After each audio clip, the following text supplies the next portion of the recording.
guys, and welcome to the Series 47 Spring Horizon Tour. Which is this one? A800 Ferraris Road Racing, Panoramica Sprint, Chihuahua Circuit, and Playa Azul. Which is... Ooh. So we start up here, and then we have Chihuahua, and then finally down here in Playa Azul. It's gonna be great. My favorite is getting to drive between the races. Oh yeah, that's the one thing I look forward to every time we do these Horizon tours is the when we get to drive, because that's just so much fun. Especially at night and stuff with trees everywhere. It's so challenging and enjoyable. It's the best. I think they finally realized that when everybody in Forza Horizon 4 said they hated Free Roam Rush, they thought we meant that it was called that. So all they did was remove the name, and we still get to do it. And it just really sucks. Yeah, it does. It's horrible, especially when you got a perfectly tuned car for road racing, and then you have to drive from one end of the map to the other, off road. It really it's the so greatest. When you got no suspension travel available and shit. It's really, I mean, like a Ferrari F50. Yes, brilliant car for off-roading, known for its off-road capability. Yes, especially through the English mountains and countryside. It's just we're in Mexico. It was awesome. Yes. But it's not I was quite remembering the when same. it was introduced back in Forza Horizon 4. Even worse, in Horizon 4, it counted towards... They felt that was I mean, you could win the races, and then some guy, if you were shitty enough with the off-road part, some guy who was good at those would actually win the event if he placed second in the races. Right. It's really disturbingly stupid, to be honest. Oh. I hate night racing, and my wing fell off. I know. Oh, there we go. More important to some than others, I guess. It's a great feature that your wing can fall off, but it doesn't matter at all on the car's capabilities. Even though some claim that, oh my god, the wing fell off, so I lost the race. Okay. I've yet to find any real effects from it. But yeah, people say. I suppose you could have damage switched on, not just the appearance of damage. Yeah, but I am not entirely sure that it makes a difference in that even. The only thing that it really keeps track of is, suspension damage, engine damage, shit like that. Yes. Which is a percentage number. And, if I have 50% engine damage, is my engine then working at 50% efficiency? Do I have like 50% of the horsepower? Well, possibly. We're not going to tell you. Okay. Does it work perfectly half the time and it stops the other half? Yeah. Which would be interesting. So you get to be very quickly half a race and then it just dies. Yeah. As far as I know, it's something with the... kind of made a mess of that. How fast it takes RPM. So, I don't know. Nor do I really care. The damage system is, much like everything else in this game, horribly broken. The random person is No Stars level 24? Well, he's driving an untuned Ferrari F50, so yeah. Yeah, but he's only been playing today. Yeah. Right.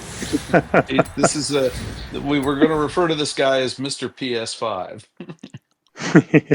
Well, yeah. And that would explain why he placed last, because as far as I've read, there are huge discussions going on. It's quite fun, actually, about do PS5 players actually get the same, the thing where PC players get the console downvoted. bonus on ties? Yeah. And they are discussing that quite vigorously. And each side is providing proof that, well, it is either the case or not the case. It's really fun to read, because they are very adamant and very... Oh, thanks for that, whoever that was. That was nice. That was me, because I was going the quick way rather than turning. Well, I'm not. Okay. I'm taking the scenic route, because there's balloons and stars and, such a nice place, Mexico. And hard to tell there's, supposedly rapists everywhere.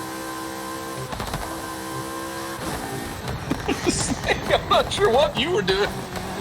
Whenever I hit a tree, I can't get away from the tree. I'm stuck to it. That's sticky trees. Yes. I thought it was you. Maybe it was Stoic trying to go the direction I was. I don't know. Somebody T-boned me pretty good for about 20 minutes. It felt like. I was just did it. So it probably wasn't me. It wasn't you. Yeah, it was. I think it was Snake. I don't know. It was like all of a sudden, like, okay, I guess I'm gonna go this way. Well, no idea. I was just in the trees. No. Okay. Chihuahua. But I really failed to see the point of these Horizon Tour thingies. Oh yeah, but Well, we just made a new friend. The AI is nowhere near, they're not highly skilled. I'm not sure what the hell they are.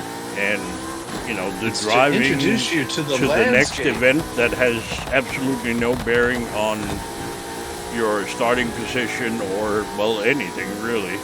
Yet there's achievements for getting there first.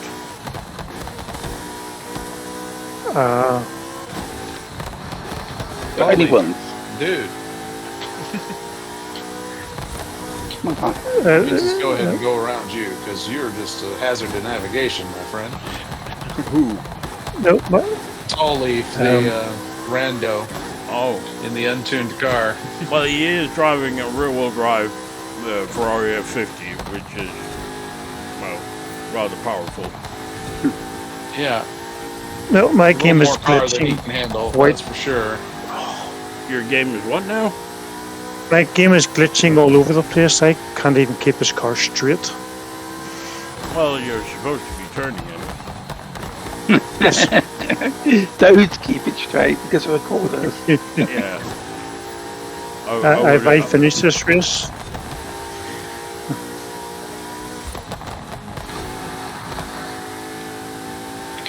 Sorry, Stoic. That's okay. And I do love that Let me just do this. the best tire for A800 grip is the rally tire. What's this? Yes. Everybody knows that works best Yes, on roads. of course. Yeah, for road racing, of course. It doesn't work off-road at all. No. Because reasons.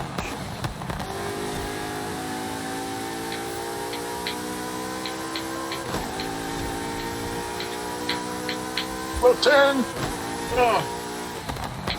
Needed just one more tap of the brakes there than I used.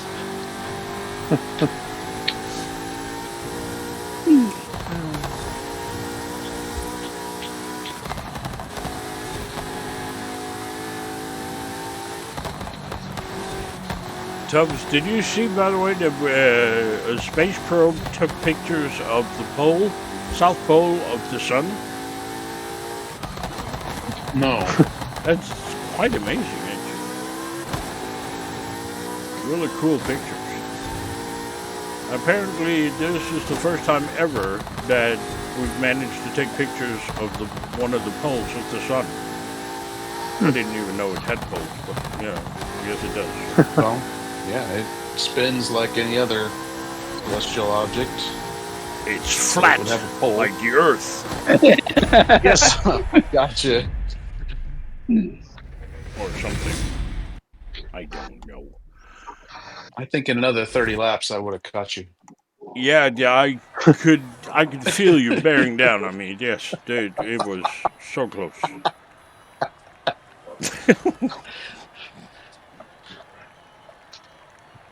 Yeah. Well, another 30 laps, more likely I would have DNF'd. Right? Well, not really, because the last lap I was sort of enjoying the view, actually. I was looking at the stars. Scenery, yeah. Doing a little sightseeing and checking out. Wool gathering about the polar sun shot, which I am going to go look up. That's interesting. Yeah, it is. It's not something we can see from here, right? So no, not really. And it's kind of cool that it's going to take pictures of the North Pole as well.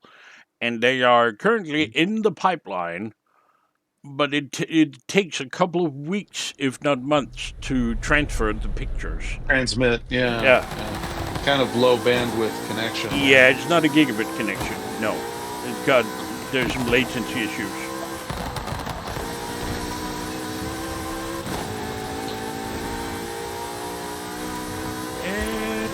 Fly! Fly, my precious. My precious.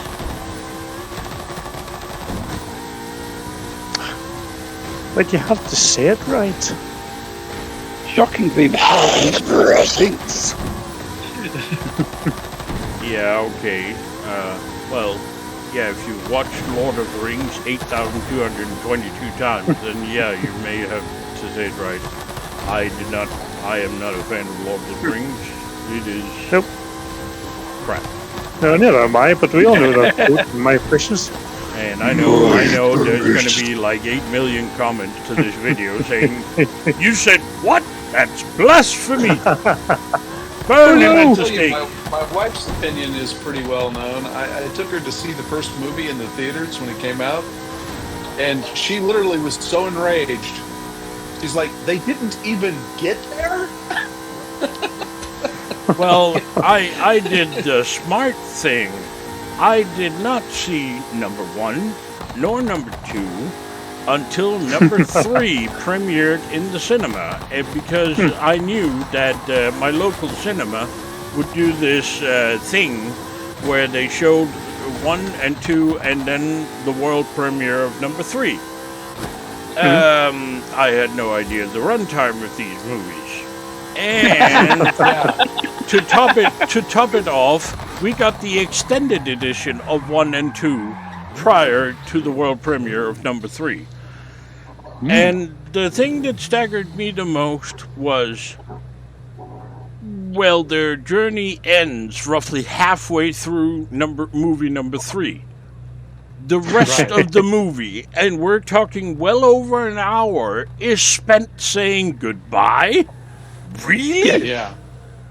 Pretty much. And then I get home and I look it up, and it turns out that at the time, well, the Blu-ray edition will contain an extended edition which primarily adds scenes to the end of the movie. Fuck off. Well, the real fans, they just don't want to say goodbye. They just really don't want to say goodbye. Well, Peter Jackson hasn't made a good movie since, I don't know, since the one with Michael J. Fox. What's it called? I can't remember. The one with, where he sees dead people.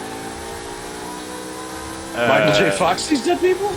Yes. Where murder victims has a name carved in their forehead. Oh, I can't help you there. Really? Oh, what's it called? Yeah. Come on. I don't remember this movie. I think that's the last decent movie Peter Jackson has made. And he made The Hobbit as well. The Hobbit is Lord of the Rings rehashed. It's worse. Because The Hobbit was quite a short, well, compared to Lord of the Rings, was a short book. Yeah, the movies are equally long. I mean, The Hobbit was a fucking pamphlet of a book compared to Lord of the Rings. And yeah. Well, just a little story for kids. It was a decent teen book or whatever. And I haven't read Lord of the Rings. I have, however, read The Hobbit, and I don't think it's very good. And I really struggle to see why people are, furiously masturbating every time somebody mentions Tolkien's name. It's really... I'm not a sword and sorcery fantasy guy. I just don't care for the genre. I haven't watched Game of Thrones either. It's not my thing. Well, Game of Thrones is actually very good, except the last season, I'm told. So I've never seen that one. But the series is very good. Well, I got bored of the books, so I never watched it. Oh. Well, it was the third time that a bunch of characters died and an identical bunch of characters replaced them. Well, what the fuck's the point in that then? Yeah. Well, I knew I wasn't cut out for those books when I was watching my friend Steve work. His desk was right outside my office, and how he would read the books at lunchtime, and he would have, a Kindle in his hand with the text of the book. He would have on one monitor a map, and then on the other monitor he would have a character guide to keep all the characters straight. And I'm like, yeah, this isn't for me. If I need all this reference material to even know what's going on, it is not for me. Well, I can, the TV show is very good, even if you don't know the books. A friend of mine read the books and found them, okay. But the TV show he was very impressed with, so I had to go watch it. It is very good. It is indeed very, very good. Well, it's British made, so, there you go. That's usually not entirely bad. Just faulty towers. Yeah, well, comparing Game of Thrones to Faulty Towers is a bit of a stretch. Does it star Jeremy Clarkson, James May, and Hammond? Yeah, Game of Thrones? Yeah, no. Little Richard. That would be fun. Richard Ham? Richard Hammond? Oh, fuck, I laughed at that. The latest edition of Clarkson's Farm. They have a piglet that does not want to grow. It is a tiny pig, and it just keeps being tiny. And then they name it Richard Ham. I nearly fell off my couch laughing from that one. That was fucking brilliant. And then in the end, they decide to keep it on the farm because, if they send it to the slaughterhouse, they will get, 2 sausages and a slightly, and a small pork chop. And then they rename it. They rename it to Richard Fluffer Ham because he's going to be a fluffer for the female pigs to get them into heat. Yeah. Ah. And I think it's extremely perfect. To top it off, at one point he actually goes to Richard Hammond to have a Massey Ferguson tractor chromed. And he explains to Hammond that he has a very large part in the latest series of Clarkson's Farm, and he doesn't tell him what. He didn't tell him what it was. He's just gonna have him go watch it. Yeah, I think so. It's fucking brilliant. Oh, that is glorious. I did laugh at that. That is. I've watched every single episode of Clarkson's Farm. Yeah, Richard Ham. Yeah, the fluffer. Mm-hmm. Oh God. Anyway, the car I was using for this great Horizon tour was the 1994 Ferrari F355 Berlinetta. Yeah, and the tune for it would be in here somewhere, possibly. This one. There you go. 105-417-684. And remember, as always, if you happen to use one of my tunes, please remember to like it. Same goes for the video, and don't forget to subscribe. Thank you very much for watching. Stay safe. Bye-bye.